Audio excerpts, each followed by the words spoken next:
Hey, what's going on, everybody? Episode 2 here of the Trivela Hour podcast. Unfortunately, our boy Vedant is currently going through one of the most competitive raids in the RuneScape scene right now, so he's just not going to be able to make it, unfortunately. But it's just, what can we do? What can we do? But thankfully, I am joined by Steezy today, the top G of RMDS. What's going on, man? How's your week been? How are things going for you? Thanks for welcoming me, Zo. It's been a busy week with midterms and exams and that, but I finally got that out of the way, so I can record podcast now. And I'm wishing luck to my boy Vedant. Hopefully he what do you say, win the raid and gets all his loot along with his buddy leader. So let's get into the podcast now that we're renewed for episode 2. Yeah, yeah. How did your midterms go? How was all of that? It was good. I set the curve on one of my midterms, so I'm pretty happy about that. And my other midterm, it was just like the practice exam, so I'm feeling good about it. Nice, nice.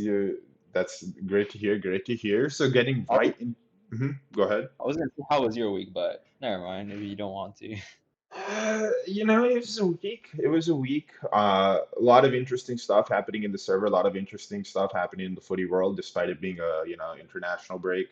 Yeah. But yeah, mainly just chilling this week. Not too much going on. Not too much going on. So yeah, I guess to start off with, this has been a great season for us. I feel like off of after a Champions League win, usually teams, you go to vacation in like Sicily or like Ibiza or whatever, get fat, drink a lot of wine and stuff, and do the hazard basically, and come back, right?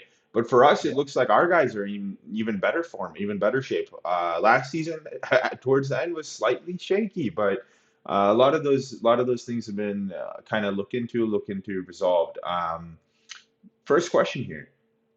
Last summer, we had a lot of noise about the right wing position. Are we going to be able to get a guy to really fill that void? What do you think would have happened if we had gotten a Jesus or a Nabry type player in there right now? What do you think Fede or Rodrigo would still have won that position? Do you think they would be playing less? What are your thoughts on that? If we had gotten like Gabriel Jesus or Nabri, I don't think we would have been able to enjoy Fed's like good run of form right now. Like yeah, he would probably still be performing as like a midfielder, he but we wouldn't be seeing him explode on the right wing like he is right now. Crazy good patch of form, just bossing the right wing. But I think it would have given us like good depth, but I'm not too worried about that. Honestly, going into the season, I was worried that we had like no backup for Benzema. We sold all our strikers with like Jovic, and what was the other guy? I think his name was Mayoral. I was a bit worried about that, but Rodrigo and even Hazard for that one game against Celtic, I believe it was. They're doing their job, like they're getting everything done. This like these past couple games where we've been missing Benzema, it feels like we're not missing him. I mean, obviously we miss him, like he's a good piece for attack, but like we're not hurting as bad as we were last season without him. But I don't know. I feel like I'm really glad like that Rodrigo and Fede are stepping up. It makes me feel a lot more good that we didn't get an attacker or a right winger, and that Flo as always is always like proving us wrong. We were all melting about not getting anyone, but Flo as always proves us wrong. Yeah, Yeah, I think like for the newer fans, or honestly even the older fans, there's a lot of melts, it's just yeah, part of life. You gotta melt sometimes, and like it's just gonna happen. But I think you gotta just picture Papa Flo sitting in his office, smoking a cigar, like stealing Figo from Barca. You know what I mean? Like he's got a plan. It's just there's something up his sleeve, and it's clear to us now that he knew Rodrigo, Fede, Hazard, even to a lesser extent, we're going to cover those positions, and that's a lesson to take forward. I think having a larger faith in Flo and Carlos' partnership, given what they have done now, like over the last 2 years, is there's a lot of stuff there to like, and I think there's a lot of good signals in terms of going into the future. The next thing I wanted to talk about, and I'll start off here, but would love to get your thoughts as well, is how do we currently stack up against the top teams in the world, and particularly domestically? There's only one team right now that's close to our level, which is Barca. Um, and I'm not gonna lie, it does kind of worry me to a certain extent. I think the league this year is going to be a lot more contested, and it's going to come down to, those close wins, which we've been pulling off so far, but um, it doesn't look like there's going to be a huge buffer like there was last time where we could, come April, we were benching our like main players and basically only playing the Champions League seriously. So that part does worry me. In terms of like from a tactics perspective, the one thing about Barca that always, always hurts us is they're one of the few teams that I don't know, like culture, if it's a cultural thing, mentality thing. I think they're like one of the few teams, along with maybe Bayern, that do not really alter the way that they play at all against us. They're never going to have like mental lapses. They're never going to have lose the game due to like stupid things like that, kind of like how PSG or even City did last year. So that part always does worry me. And the squad quality has gotten a lot better. I mean, Lewandowski might be the best striker in the world right now on current form. You add so much depth throughout the team by selling your club to like Spotify, I guess. So yeah, I guess what are your thoughts on that? Where do you think we currently stand? I mean, we have to be one of the best teams, but how worried are you about like the other contenders? Honestly, I'm not too worried, and I hope this doesn't bite me in the ass, but I think it all depends on this month. I feel like Barcelona has not been tested yet against a top team, apart from Bayern, and we all know how that went. They started off good, then got dominated towards the end. Alfonso Davies and Leroy Sané were just wrecking Barca. But I think we just need to wait and see. I don't think anybody should get too worried about their like new squad with Lewandowski and all of them. I think we should just wait and see how this month goes. They're gonna have a packed um schedule, and it'll be like it'll show us what Barca really is about this season. But honestly, if I had to predict how like El Clasico is gonna go, it's probably gonna be like a draw, like a 2-2, 1-1 draw. That I just have a feeling that that's how it's gonna go. But I think we'll still end up taking the league. At the end of the day, we just have like something in our DNA that makes us so like consistent and never give up, even though we've won everything there is to win 5 times already.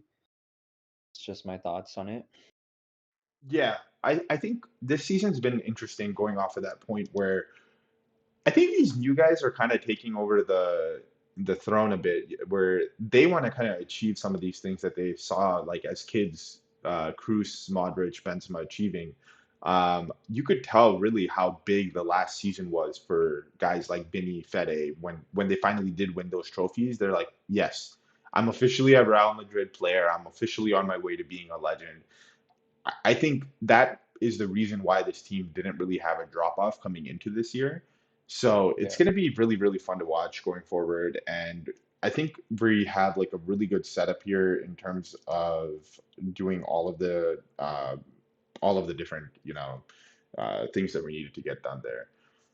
The next thing I kind of wanted to cover, and this is a topic that came up last night in the server, was Alaba versus Mendy. A lot of discussions. It's not even just Alaba versus Mendy. Honestly, let's just bring it to Mendy as a whole and his contributions for this team. I think there's a lot of people in the server who are like severely underrating what this guy is. You have the best one-on-one defender at the fullback position. You have a guy who can provide a lot of support in overlap. You have a guy who, um, while he isn't the best in his final product, is pretty solid in other phases of the game. And while he's been at Real Madrid, I mean, what's our win rate? It's like near 90% win rate in the matches that he actually does play. His contributions kind of go underrated. Like people are calling for Miguel, people are calling for other players. What are your thoughts on that? Like, what do you think about Mendy as a whole? And do you think that we do need a more offensive left back going into the future? Um, I feel like Mendy's severely underrated. He's not nearly as bad offensively as people make him out to be. Like he does some really good runs. Okay, yes, his like crossing can be awful sometimes, but I still think he's super important to the team. You were talking about the stats. I remember seeing the stats. I can't remember the numbers off my head, but we've won like a lot of games when he's like starting. Like he's really important to the games when he's starting. he's just so good for like our defense. Uh, and you asked if we need like an offensive left back. I don't really think that's the case. Like, sure, we had like Marcelo, but he was really good offensively. But I don't think the goal should be to buy like a regen of every player. No, systems change, and we have to adapt to what's available in the market. In the market right now, there's not many left backs better than Mendy. I think I tried like thinking about this last night, and I think Mendy's like in top four left backs, only beaten by like Davies, Cancelo, and I forgot his name. What's his name again? Theo Hernandez. I think those are the only left backs better than him. Davies is probably the only one that's more balanced than Mendy, but we can't buy him yet. Like he probably has like a long term contract with Bayern. So yeah, I think he's the best with what's available right now, and we should keep him. And I think people should look into his game more and see how important he really is to our team. Yeah, those are good points. I think just to play devil's advocate a little bit here, let's go through all of those left backs that you listed. You had him fourth. I think I will start off with Cancelo, and I think Cancelo, I can't really think of a case as to someone rating Mendy higher than him. He's just No, no, different breed, different level. You know, he's this. I think he's like this generation's Marcelo in terms of attacking output. Not the same level, I think, like yet, but he's you know he's that type of dude and very good in defense as well. Like he plays yeah, the fullbacks for City play a different role than traditional fullbacks where they kind of tuck inside and mark some of those central areas, but he's very good there as well. Um, I guess the next guy I wanted to talk about was Teo Hernandez. I think Teo, some of it is fortunate timing. Like, so okay, let's go into the national team, French national team. So as everyone knows, Teo Hernandez is the starting left back for France. Um, that I think is not so much as to level as it is more to he broke out to his like his prime before Mendy was in his like whatever level he's reached now. So in national teams, the way I've seen it work, especially in a team like France, who has more of a conservative culture in general about team selection, is that once you take your spot, you basically do not lose it until your level drops off significantly. We've seen this in the past with like Neuer and Marc-Andre Ter Stegen, where Max was probably better than Neuer like for a few of those years, but Neuer still kept the spot. It's just yeah. because of continuity and like just trying to keep the chemistry together. So I don't think it's the best argument to say that Teo, just because he has the French national team, is better than Mendy. And that's not what Steezy was saying, but I've seen that a lot, right? Like, oh, if Mendy's the better fullback, why isn't he winning that spot? The second thing I want to call out is that Serie A is a good league, but it's completely different to be doing what you're doing in the Serie A for AC Milan than it is to be doing what you're doing in La Liga for Real Madrid. Just playing for this club takes a different level that I don't know if Teo Hernandez had. And from what evidence we could gather, I mean, Teo was a late bloomer, and I think if he were to come here now, he would play well, relatively well. But with the evidence that we have there is he couldn't make it. And I think Mendy is a better player for the team that we have due to systemic fits. He offers more defensive balance as well. But I guess for those first two, do you have any rebuttals on what I just said? Sorry, what did you say? You cut down a little bit.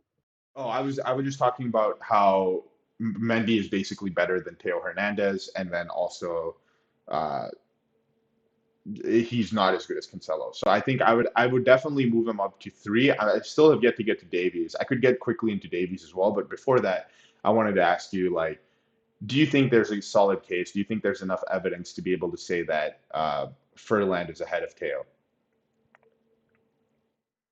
Ah, not really, I guess.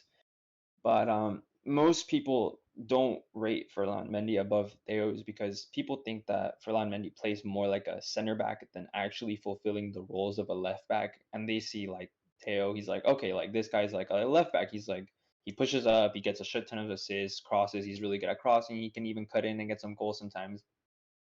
So I think that's why like I tend to rate Theo more than Mendy because he fits the traditional needs of a left back more. But that doesn't mean that Ferland Mendy is worse. It's just preference, in my opinion. Yeah, I think it is preference in terms of how you want to Yeah. play football. That's fair. And I think the last point on Davies, I'll just keep it quick. I don't think Furlan would ever let Mbappe steal his girl. So, that part to me is like it just, yeah, Furlan's better than Davies. I don't want to get into that more. So, yeah, Okay, second that's for fair me, enough. for me, second best left back in the world. Comment section, let us know what you think. Interested to gather your thoughts on where Mendy stands today and what we should be doing at that position. Next thing up here is I think we can move into the Q&A. Actually, Oh, no, there is one more question. How does okay. Chouameni's arrival impact Kamavinga in the short and long-term future? Thoughts? I'll let you go first for this one while I gather my thoughts, if you're ready. Yeah, I'm ready to go on this. I think in the short term, it definitely negatively impacts Kamavinga to a certain extent. I mean, it's just a logical like thing, right? Where there's, X amount of minutes to go around in the midfield, and Chouameni being there, being a young prospect that needs minutes himself, it's going to lead to Kamavinga's minutes going down. So in the short term, I do think he'll be a little bit impacted there. I think if Chouameni wouldn't have come this season, Kamavinga also would have been like the primary backup DM, even though he isn't a DM. Like he would have gotten a lot of minutes there for when we needed to rest Casemiro or whatever. Um, in the long-term future, I don't think it really makes much of a difference at all. Cruz and Modric are probably, um, you know, who knows with them? I could see them playing for a while still, but they're getting towards the end of their career. Eventually, it's Yeah, going to come to a time where Kamavinga is the guy at that position. So yeah, we'll have to see there, like what happens. But I don't really see a long-term impact that's super important. What do you think now that you've had some time to gather those thoughts? gotcha. Okay, so yeah, I was gonna say what you were gonna say about short term right now. It might impact Kamavinga a little bit. Like as we all saw last season, Camavinga usually used to come in like at the 60th minute to replace Casemiro, but right now there's like no need for that since Chouameni can play for like the entire like 90 minutes. Also, I think right now it's hurting him a little bit because right now we need Chouameni because he offers something different to what Camavinga can offer. As we all know, like Camavinga, to get the ball across, he depends more on his like athleticism, his pace, and his physique, while Chouameni, we've seen him like do those Cruz-esque long balls that are just like perfect. Helped us out in the athletic game. But right now, I think what Camavinga can offer us, we're already getting out of players like Modric, Valverde, and Cruz. But I think in the long term, once we're transitioning out of the remains of KCM, it won't hurt Camavinga as much as it is right now. Yeah, I think that's like a good way of phrasing it. It's just like you have this guy in Kamavinga, and Kamavinga right now is playing a lot off of instincts and anticipation. I was yesterday. I was watching the UCL Leg Two versus Chelsea from last season, and for the people who don't remember, the winner for us in that second leg in extra time all stemmed from Kamavinga making an interception and playing Vinny forward. If you look at that interception, he basically disguises his sprint to go steal the ball or anticipate the pass, right? Like he knows exactly where the ball is going to go. He kind of just waits until the right opportune moment and then just sprints, steals the ball and then plays it forward. I think like this guy still has a long ways to go in terms of the other aspects of the game, like truly controlling the game as a midfielder. Yet he's already so good because of these qualities. Those qualities are still going to be there. Maybe Chouameni's arrival is going to delay some of that like control gathering type of development because that only comes with minutes. Like even Chouameni, to a certain extent, he's pretty good at this for his age. Still needs some work there. I think that's going to be the final part of Kamavinga's development, and that might get delayed a little bit. But overall, not too worried about it. I think we're in a good place there. But yeah, really quickly, any other thoughts on our season? Just wanted to ask you before we move into the Q&A portion of this episode. Um, the question about like the weaknesses, I have a little bit of something for that. Yeah, sure. Let's go into that. So you were talking about weaknesses Yeah. regarding our team, right? Yes. Okay. Yeah. Um, We honestly have like very little weaknesses. This is kind of like a little bit of nitpicking, but I think we're carrying still like a little problem from last season, which is like our defensive concentration. We tend to leak goals, like, and they're like really stupid goals. It's just like lapses of concentration or like a misplaced ball or like Militao wasn't focusing on this or that. I just think we need to work on our defensive organization so we can stop leaking goals every game due to errors. And I also feel like when like watching Real Madrid this season and last season, I think there needs to be like a better job done defending set pieces, and we need to get a little bit better at aerial duels and just overall more focused, especially like in the later minutes of the game. Yeah. Do you think for the aerial duels point that Rudiger is enough? Because I think last season, there'd be times where so Nacho isn't like the best aerial winner, right? But I think in my opinion, he's better than like Mendy or Alaba. Even when we had Nacho in there, even when we had Vallejo, for all the memes aside, uh, he's decent in the air. Like he's a Yeah, decent enough athlete, tall guy. Even with him there, we used to struggle a lot more with kind of play like defending those pieces. Do you think it's an organizational thing, or do you think that our team is short? Because we are kind of on the shorter side compared to where we used to be, like when we had CR7, Bale, Ramos, Pepe, Varane, Casemiro, all of those yeah. guys. What are your I thoughts there?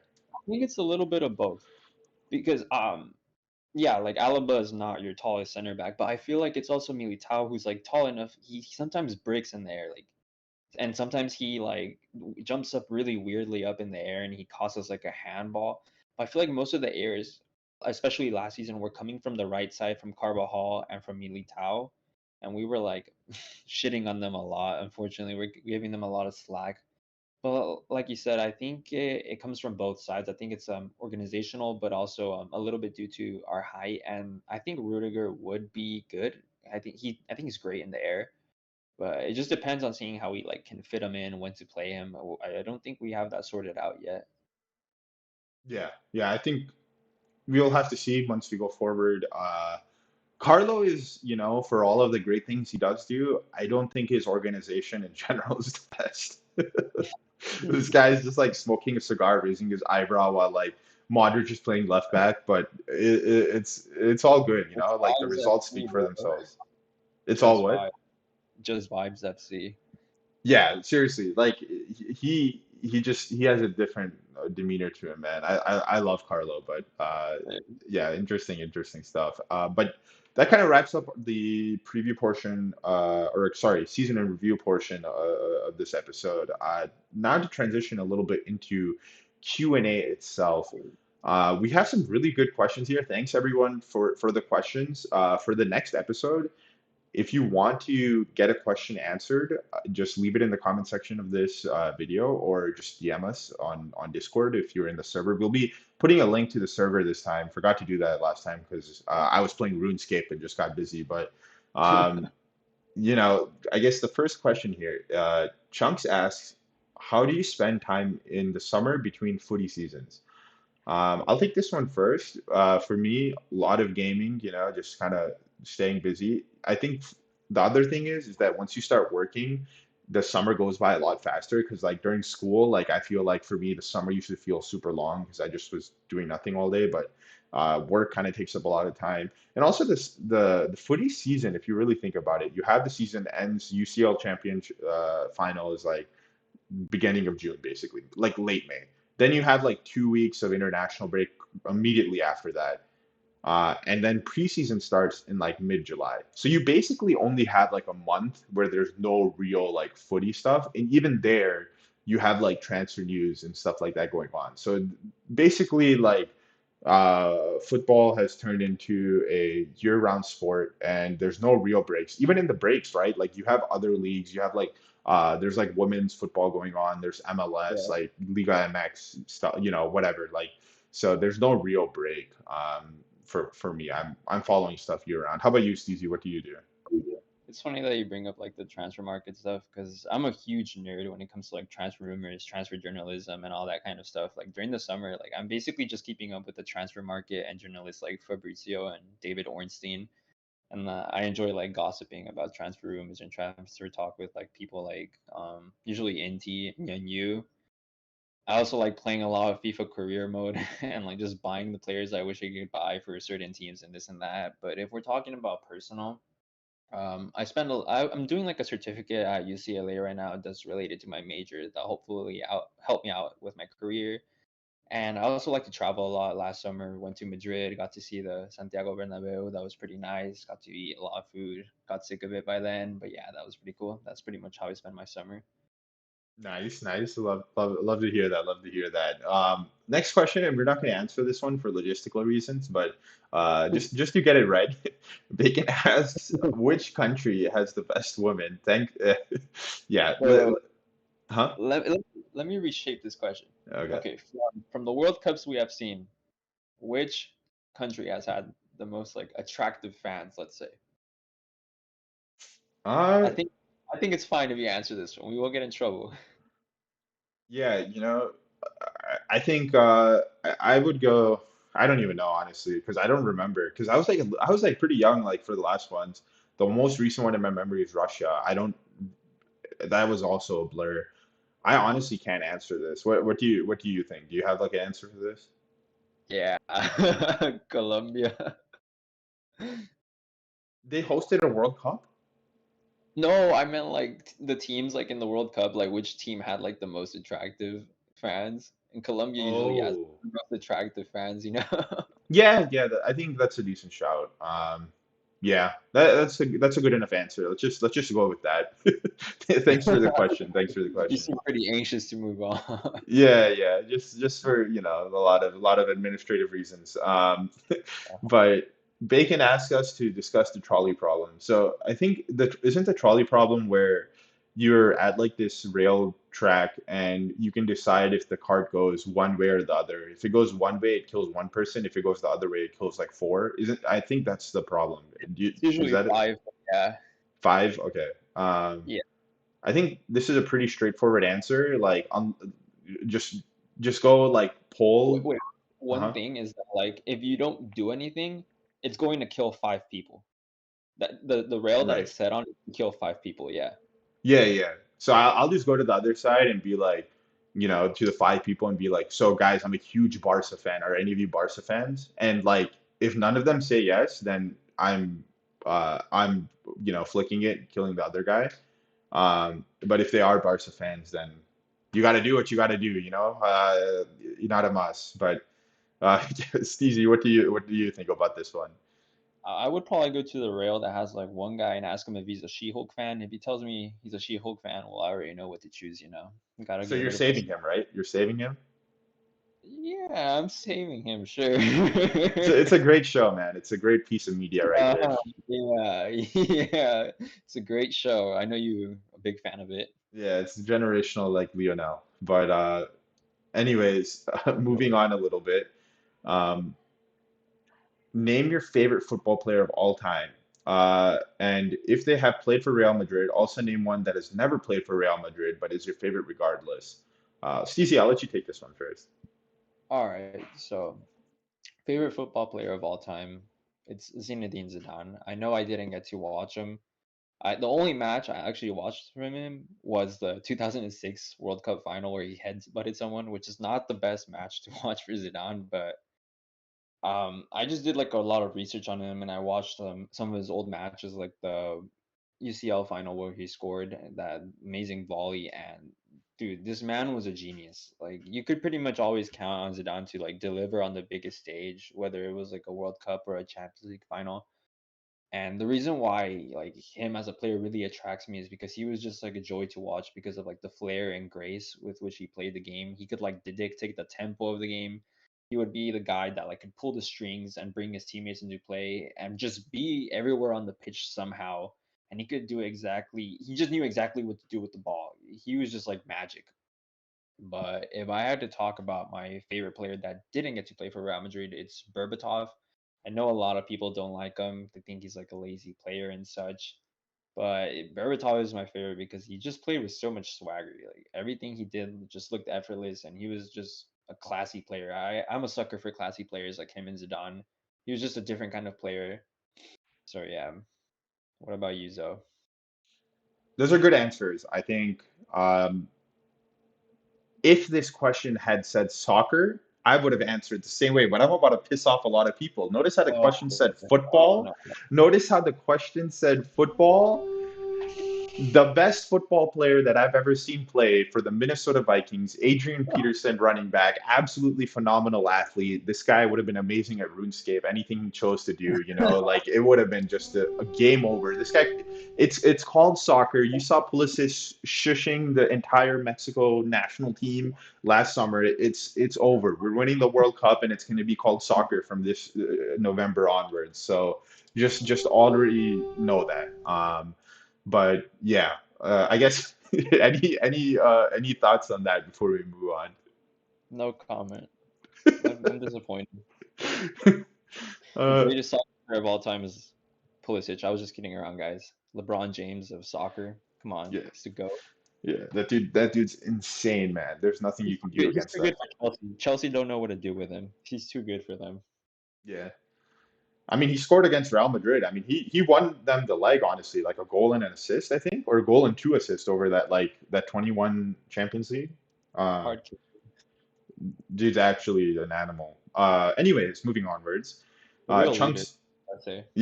He is, yeah, he is a great leader, Captain America. Athletic too. Athletic, yeah, yeah.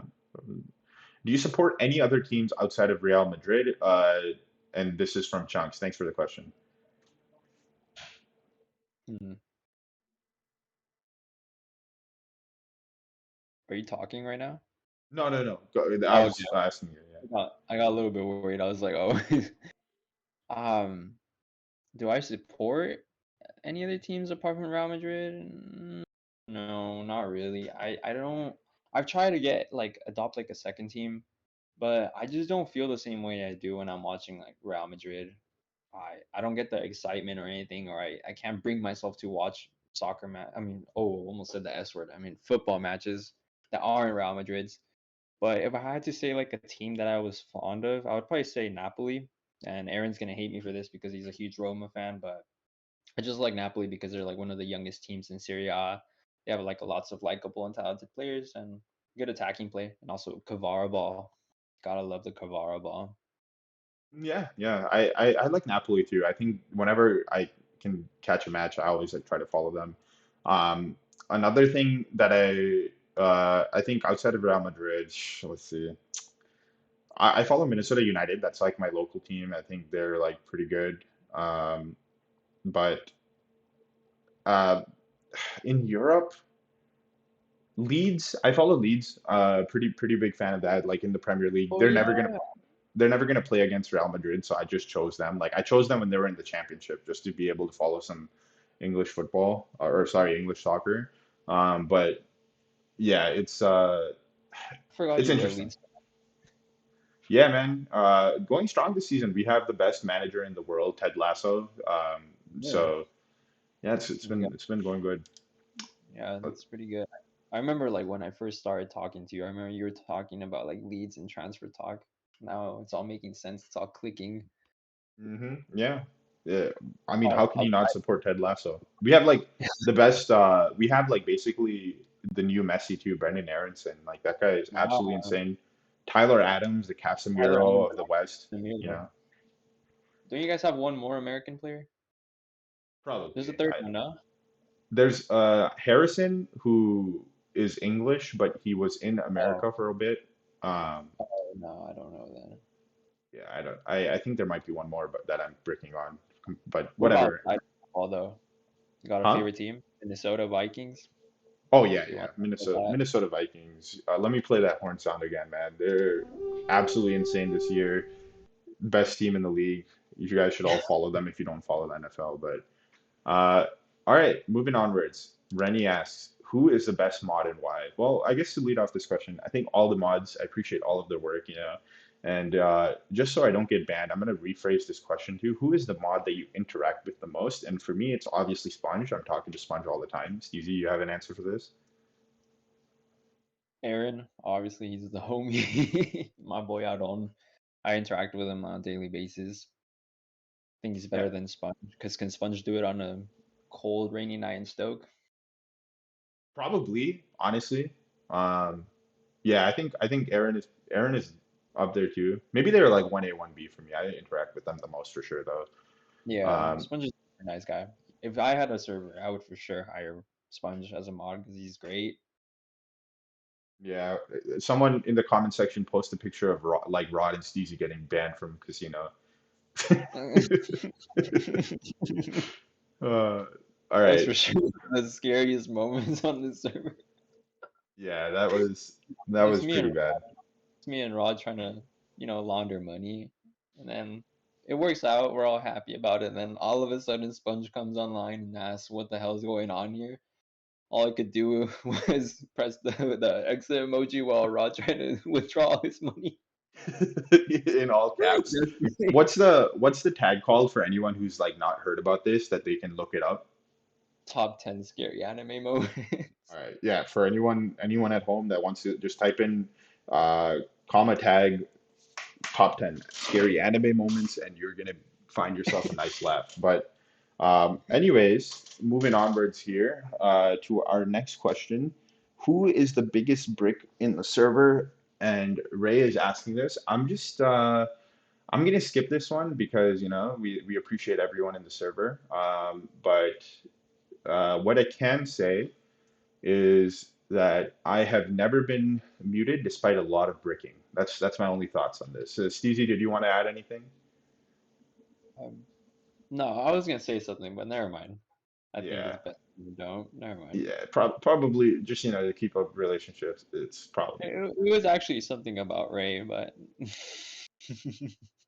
how great Ray is, right?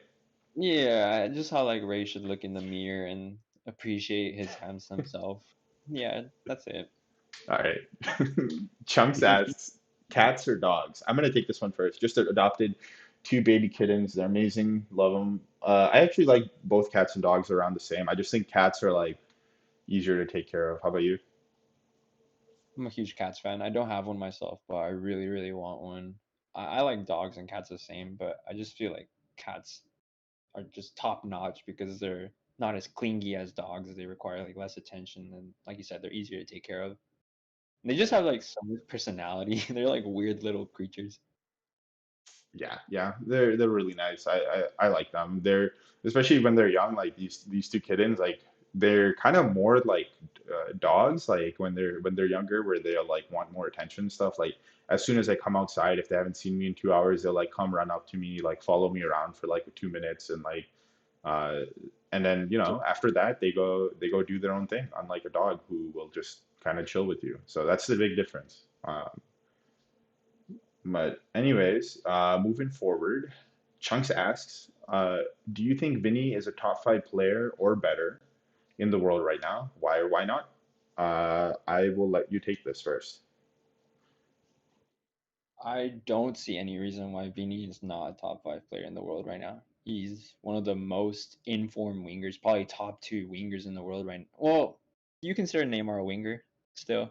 Or is Yeah. he more like a free roaming camp? Okay, well, yeah, top two wingers in the world. Um, I don't know who I would put above him. Probably like Lewandowski. Then there's Vini. Then there's Neymar. This is no specific order, but this is like the top five. Yeah, let's go Haaland, through this Haaland, exercise. How about we go through Haaland. this exercise? Let's say number one definitely is Benzema, right? Because he just literally won Ballon d'Or. Um, Oh, I'm talking about like right now, in form right now. Benzema for sure, but because he's been injured right now, that's why I'm not including him in top five at the moment. But no disrespect to him right now. I'm only talking about like people that are fit right now. okay, so who would you have number one? Um, Probably Haaland and Neymar. I don't know. I can't split the one and two between them. I don't know. Yeah, I think those are good shouts. I Haaland, Neymar, Lewandowski, Vini, and probably like Mbappe or something. Those five are in the best form right now. But I would for sure put Benzema if he was not injured right now. Yeah. I think on current form, I would keep the same top three. I would probably put, I honestly don't even know. Like I think it's tough like to meet the top five cutoff because Vinny's been Yeah, having a great season, but like right now, there's like a lot of players popping off. Like we didn't even talk about like KDB, Fede. There's like probably a bunch of defenders like Cancelo, bunch of center backs that we haven't like considered. But Kvara. yep, yep. I'm a huge So Kvara merchant. um, let's put it this way: Vinny is definitely in the top tier of footballers on current Hmm. form, easily. So. Yeah, Uh, yeah, I think he's right up there. Thanks for the questions, everyone. If you want more questions for next time, we appreciate them. Like, gives us more to talk about, gives us more direct interaction. Leave it in the comment section of this video. Um, so yeah, I guess like the last thing I kind of wanted to cover was the next match. We have a match finally after this international break. Uh, First of all, what are your thoughts on Osasuna this year? Have you been watching any, keeping up with them? I can't say I watched any matches about them, but I did do some research on like their manager and their results. I hope that is good enough for you guys. So my thoughts on Osasuna, I don't think it will be a walk in the park. If we look at the La Liga table, Osasuna is performing quite good this season, and they're even fifth in La Liga. So they're not as mid-table as they were, as we usually think of them. And they're also not your usual like La Liga team that likes to park the bus or just score a goal and park the bus. They like taking a lot of shots and they like bringing it to the opponent's half and controlling the game there. So they're one of like the tougher opponents to beat in La Liga. They're up there like with Cadiz being like tough and all that. But on well, I'm gonna say on the good news, but they're gonna be missing one of their best players, who's Chimi Avila. He's part of their attack. He got a red card before Getafe right before the international break. So that'll be a bit of a hindrance for them. They'll have to figure out a way to keep up their attacking play. And my prediction for us would be a 1-2 or a 1-3 win for us. Any thoughts from you? Yeah, I think this is going to be one of the tougher matches that we've had this season. If you just look at the table, they're the second best team that we played behind Betis. So yeah, it's gonna be hard, but let's see what happens going forward. Um, I think prediction wise, I would probably go. A bit of a hot take here. I'm gonna say Osasuna beat us coming off the international break 2-1. Soundboard, please. It's let's see what I said. I said the bro one. Let's give another one. You are fake news. But yeah, I don't know. I'm just nervous about it coming off an international break. It's gonna be pretty tough to be able to, deal with this and I guess like be able to deal with a team that's high pressing. We saw last year with Bilbao doing that to us two or three different times. In the CDR, So, huh? in the CDR when we got knocked out. Yeah, CDR, and then Yeah. also in La Liga too. Like I think they were the Yeah. first team to realize, like, hey, if we it's hard, but if we do press Real Madrid's midfield strike man to man, we can kind of get some stuff off of them. And they were the team to expose that weakness. And a lot of teams took that and used that in the Champions League as well. So yeah, let's see what happens there. Okay, I guess the next thing is I wanted to talk to you about the Benzema status and Yeah. lineup choices. I'll take this one first. Just start with the lineup. I think we should just go with the same exact lineup that we ran the last game, except instead of Modric, you can put in like Kamavinga or Ceballos or whatever, like some option Yeah. there. Benzema should not be starting this game. I don't think he's at the level yet. Maybe you can give him a cameo off the bench if you're ahead in the match and just want to give him some run. But yeah, what are your thoughts on that? I have the same exact thoughts as you, but I think Benzema might already like be completely ready. I forgot if I think he was already ready like a couple weeks ago, but we're just playing it safe. We don't want to get him injured or get him fatigued before it needs to like before it get like I don't know. What I'm trying to say is that we're just like saving him, using him wisely because he's already up there in age, and we're trying to get the best out of him, not injure him or rush him or anything. But yeah, I don't think he should be starting. I think he should come in like in the 60th or 70th minute and get those like last couple minutes and see if he can get something for us. Yeah, I think that's like a good way of managing it. There's no reason Yeah. for him to be playing this game. It's too early in the season. Just don't risk it. Long season ahead. Nope. Um, real quick here, last point before we end the show. What are the any consequences of this Modric injury? Do you think? Well, how do you see that playing out? I just wanted to ask you. I think we're gonna be okay. He's gonna be in time for the El Clasico, so I think we can cover for him. Meanwhile, it'll be a good time for Camavinga to step into the spotlight, or Ceballos too. But hopefully Camavinga, I want to see him play more, and I just want him to shut up like the people that keep on saying that like he can only do it against players that are gassed, or that he can only do it in the 60th minute. So I think this is going to be his time to step up, and I have no doubts for the kid. I think he's going to prove everyone right. So yeah, hopefully he takes his chance and shows what he's about. Yeah, I completely agree. I think this is some nice time for everyone else. Modric is going to be just fine. He has been his entire career. So yeah, let's see how it goes. Well, do you have any last thoughts here, or do you want to wrap it? Those are all my last thoughts. Really missing the Daunt right now, but I think it'll be okay. Yeah, man, it's I hope just Smooth Braid is going fine. yeah, it's really a shame that like it came to this, but whatever. I guess we'll see them next time. You're gonna be missing the next show, right? Depends on when we film it, but hopefully I won't be missing it. Okay. Well, anyways, thanks everyone for listening. I appreciate it. Leave any feedback that you have in the comment section. Leave some questions in the comment section, and we will talk to you later. Thanks.